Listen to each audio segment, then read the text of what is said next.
और बुलेटिन में सबसे पहले बात करेंगे विदिशा से आ रही बड़ी खबर की, जहां मातम में बदली शादी की खुशियां। बारात में शामिल गाड़ी खाई में जा गिरी। हादसे में घायल 3 लोगों की मौत हो गई है। इलाज के दौरान तीनों ने दम तोड़ दिया। 7 लोगों का इलाज अब भी जारी है। रफ्तार ज्यादा होने की वजह से यह हादसा घटित हुआ है। बड़ी खबर आप तक साझा कर दे। आपको बता दें कि खाई में एक गाड़ी जा गिरी और इसकी चपेट में 3 लोग आ गए। तीनों लोगों की मौत हो गई। अस्पताल इन्हें ले जाया गया, भर्ती कराया गया इलाज के लिए, लेकिन इन तीनों लोगों ने दम तोड़ दिया। और जानकारी के अनुसार 7 से 8 लोग अभी भी ऐसे हैं जो कि अस्पताल में भर्ती है, जिनकी स्थिति काफी ज्यादा खराब बताई जा रही है, जो कि घायल हैं। देखिए, बारात में शामिल होने के लिए जो एक गाड़ी है वो जा रही थी, लेकिन अचानक ही गाड़ी खाई में गिर गई। हादसे में घायल 3 लोगों की मौत हो गई और जानकारी ये सामने आ रही है कि तेज रफ्तार के चलते ये बड़ा हादसा घटित हुआ है, जहां एक परिवार की खुशियां मातम में तब्दील हो गई। बारात में शामिल गाड़ी खाई में जा गिरी, 3 लोगों की मौत हो गई। और देखिए किस तरह परिजनों के बीच जो मातम का माहौल है वो पसरा हुआ है, जहां एक तरफ शादी की खुशियों में जो परिजन है वो लीन नजर आ रहे थे। शादी की खुशियों में परिजन नाच गा झूम रहे थे, लेकिन अब जो जानकारी सामने आ रही है वो बेहद ही दुखद है। जो गाड़ी शामिल होने जा रही थी शादी में, जो लोग शामिल होने जा रहे थे शादी में, वो गाड़ी खाई में गिर गई और 3 लोगों की मौत हो गई है। 7 लोग घायल बताए जा रहे हैं, जिनको अस्पताल में भर्ती कराया गया है। और ये तस्वीरें आप देखिए किस तरह परिजनों का रो रो कर बुरा हाल है, चीख पुकार मची हुई है। एक तरफ जहां शादी की खुशियां मातम में तब्दील हो गई, 3 लोगों की मौत हो गई, तो दूसरी तरफ आप देखिए कि अभी भी कई लोग ऐसे हैं जो कि घायल बताए जा रहे हैं, जिनका अस्पताल में इलाज जारी है।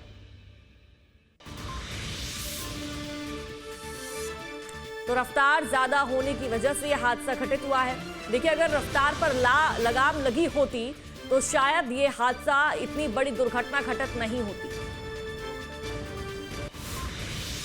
बड़ी खबर मध्य प्रदेश के शहडोल से आ रही है। अवैध कोयला खनन रोकने गई वन विभाग की टीम पर जानलेवा हमला किया गया। देखिए, सोहागपुर थाना के खितौली बीट में 30 से ज्यादा लोगों की भीड़ ने शहडोल रेंजर और उनके अमले को घेर दिया। हमलावरों ने न केवल टीम को बंधक बनाया बल्कि उनके साथ मारपीट भी की। दरअसल ग्रामीणों ने वन विभाग की टीम को खबर दी कि सोन नदी के सलमा घाट इलाके में बड़े पैमाने पर अवैध कोयला निकाला जा रहा है। खबर मिलने के बाद रेंजर राम नरेश विश्वकर्मा अपनी 10 वन कर्मियों के साथ मौके पर पहुंच गए। कार्रवाई करके जब टीम वापस लौट रही थी, तभी पहले से घात लगाए बैठे कोल माफिया ने टीम का रास्ता रोक लिया और उन्हें घेर कर मारपीट की। किसी तरह से वन विभाग की टीम मौके से जान बचाकर भागी। उधर इसकी जानकारी मिलने पर पुलिस ने मामला दर्ज कर लिया। पुलिस का दावा है कि कोल माफिया को बख्शा नहीं जाएगा। और ज्यादा जानकारी साझा करेंगे संवाददाता कृष्णा तिवारी हमारे साथ फोन लाइन पर जुड़ चुके हैं। कृष्णा, क्या ये पूरा मामला है, जानकारी दीजिए। देखिए, सोहागपुर थाने के बरखेड़ा ग्राम का मामला है, जो दक्षिण वन मंडल अंतर्गत आता है। यहाँ पर कल रात को जब कोल माफिया रेत का कोयले का अवैध खनन कर रहे थे, जब ट्रैक्टर में लाद के कोयला लेके आ रहे थे, उसके बाद ग्रामीणों ने ट्रैक्टर को रोका और उसके बाद भारी संख्या में ग्रामीण देखते हुए यहाँ से कोयले का अनलोड करके वहां से माफिया भाग खड़े हुए। लेकिन इसकी सूचना पुलिस को देने के बाद पुलिस नहीं पहुंची। तब वन विभाग को सूचना के बाद जब वन विभाग की टीम रेंजर राम नरेश वर्मा में टीम के साथ पहुंचे और ट्रैक्टर के पताबाजी करने लगे, तो उसके बाद जो वन विभाग की टीम थी वो लगातार पताबाजी कर रही थी, ग्रामीणों से पूछ रही थी। तो ये कहीं ना कहीं जो कोयला माफिया है उनको नागवार गुजरा और सीधे रास्ते में वन विभाग की टीम को रोक के धमकाने लगे, जान से मारने की धमकी देने लगे। किसी तरह से वन विभाग की टीम वहां से भागी और सीधे सोहागपुर थाने में से सूचना दी। हालांकि अभी इसमें जांच जारी है। जो वीडियो के आधार पर पुलिस जांच कर रही है कि आखिर ये कौन कौन लोग थे। और इसमें अभी फिलहाल एक राम नरेश विश्वकर्मा जो रेंजर है उन्होंने सोहागपुर थाने में आवेदन दिया है और उस मामले की जांच जारी है।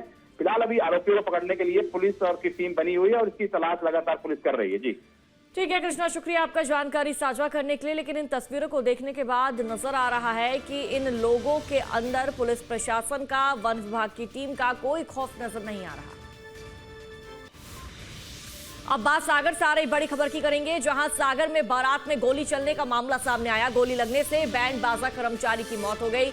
गुस्साए परिजनों ने थाने का घेराव किया। परिजनों ने भोपाल मार्ग पर चक्का जाम किया। परिजनों ने पुलिस पर गंभीर आरोप लगाए।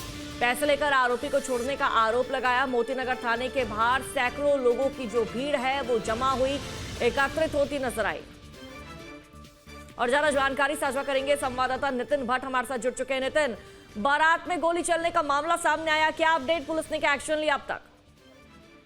जी, हम आपको बता दें कि रात 10:30 बजे करीब एक सोनी परिवार की बारात थी, जो बारात में बैंड बाजा वाले थे।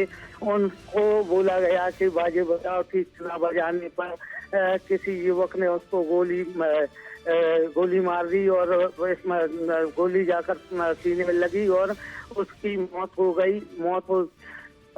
जैसे ही मौत हुई तो परिजन और स्थानीय लोग थाने के सामने चक्का जाम कर दिया। उसके बाद सुबह से फिर चक्का जाम कर दिया और परिजनों का आरोप है कि पुलिस ने कई लोगों को उठाया था और उन लोगों को छोड़ दिया है। एक वीडियो भी आपको देखने में आया कि पीछे से जब परिजन पहुंचे तो कुछ लोग पीछे से भागते नजर आए हैं।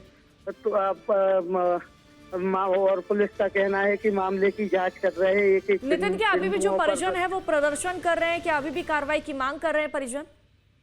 हाँ, हम आपको बता दें कि सागर के मोती नगर थाना चौराहे पर परिजन और स्थानीय लोग, बंसल समाज के लोग चक्का जाम किए हुए हैं और सख्त कार्रवाई की मांग कर रहे हैं। 15 वर्षीय युवक की मौत पर चक्का जाम जारी है। हम आपको बता दें कि जो युवक था विवेक बंसल, उसकी कल रात सीने में गोली लगने से मौत हुई थी, जिसके चलते सुबह से ही ठीक है नितिन, अब देखना होगा पुलिस इस पूरे मामले में क्या जांच पड़ताल करेगी। शुक्रिया आपका जानकारी साझा करने के लिए। बात कोरबा से आ रही बड़ी खबर की करेंगे, जहां जड़गा रेंज में दिखा 48 जंगली हाथियों का आतंक देखे 10 परिवारों के कच्चे मकान को तहस नहस कर दिया। हमले में कई मवेशियों की मौत हो गई है। पेड़ों के नीचे शरण लेने को जो ये लोग हैं वो मजबूर नजर आए। हाथियों के आतंक से लोगों में दहशत का माहौल बना हुआ है। ग्रामीणों ने वन विभाग पर लापरवाही का आरोप लगाया है। ग्रामीणों का कहना है कि वन विभाग द्वारा अगर पहले ही इस मामले का संज्ञान ले लिया जाता, जो आज दुर्दशा उत्पन्न हुई है वो नहीं हुई होती।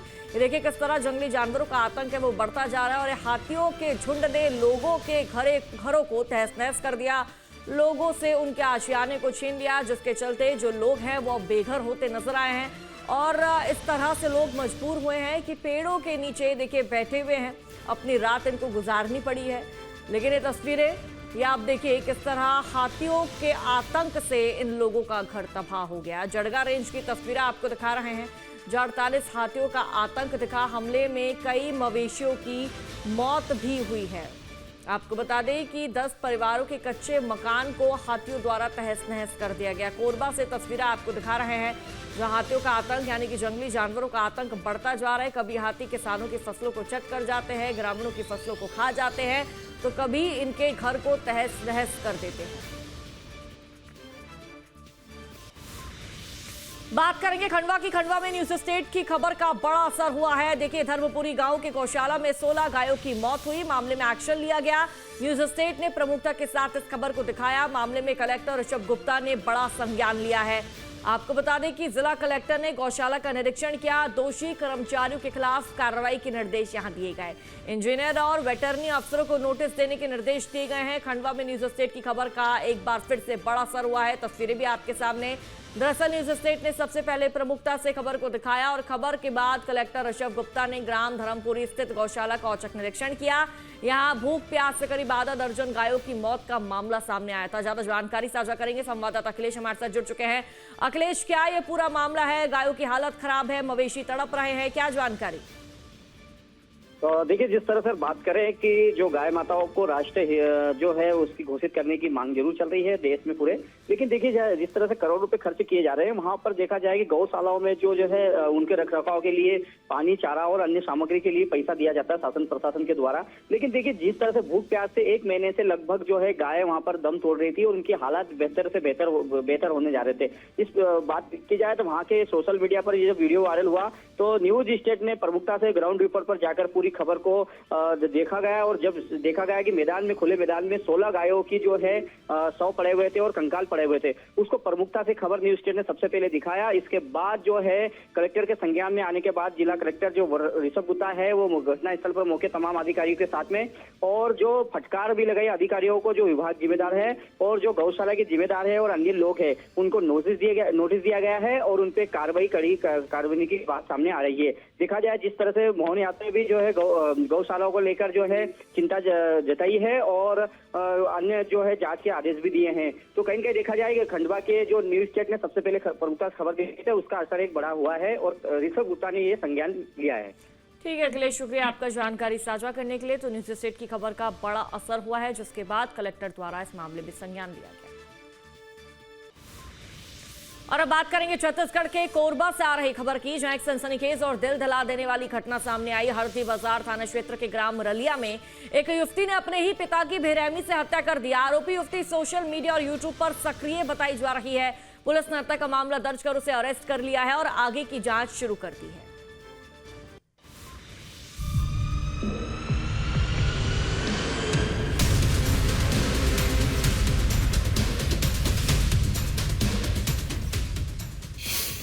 कोरबा में बेटी ने की पिता की बेरहमी से हत्या। यूट्यूबर बेटी ने पिता का हंसिया से काटा गला। बेटी के चाल चलन पर शक करता था पिता।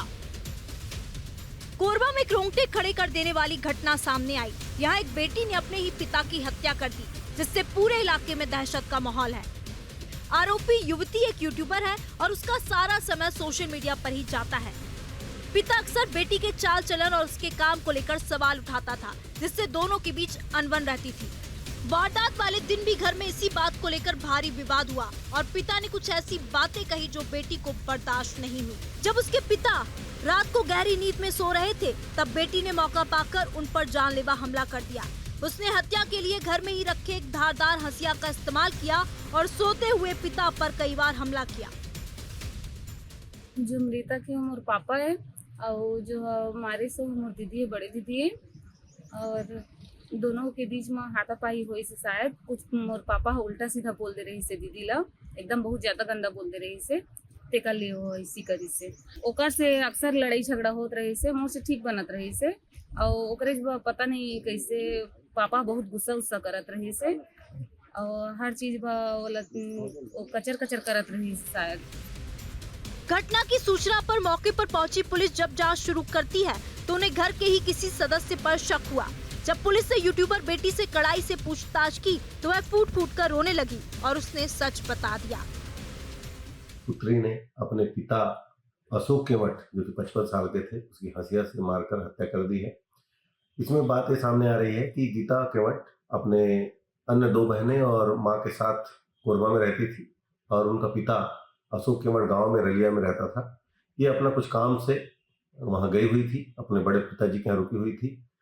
पिता के साथ किसी बात को लेकर इनके बीच विवाद हुआ और ये विवाद काफी दिनों से चल भी रहा था। कुछ तात्कालिक विवाद हुआ जिसके तहत गीता केवट रात को अपने पिता के पास गई और हंसिया से उसके चेहरे पर और मुंह में मारकर उसकी हत्या कर दी। हत्या का मुकदमा दर्ज कर लिया गया है।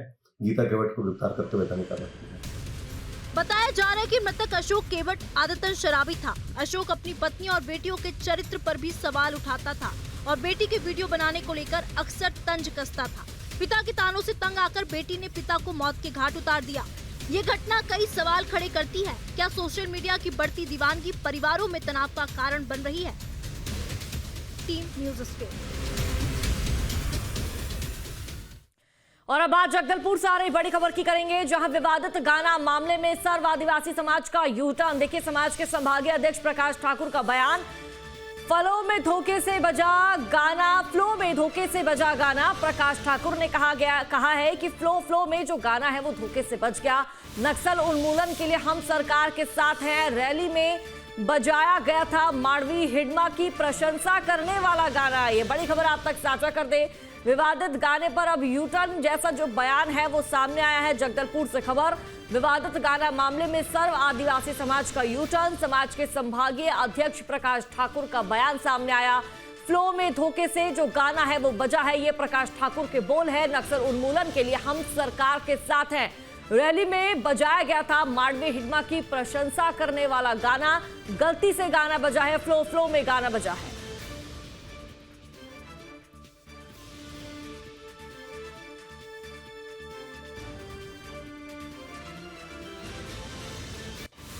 आपके मोबाइल पर तुरंत आएगी ब्रेकिंग न्यूज। स्क्रीन पर सबसे पहले दिखेगी बड़ी खबर। देश दुनिया की हर खबर एक जगह। अब आपके मोबाइल पर तुरंत फटाफट इंस्टॉल कीजिए न्यूज नेशन ऐप और रखिए खुद को अपडेट।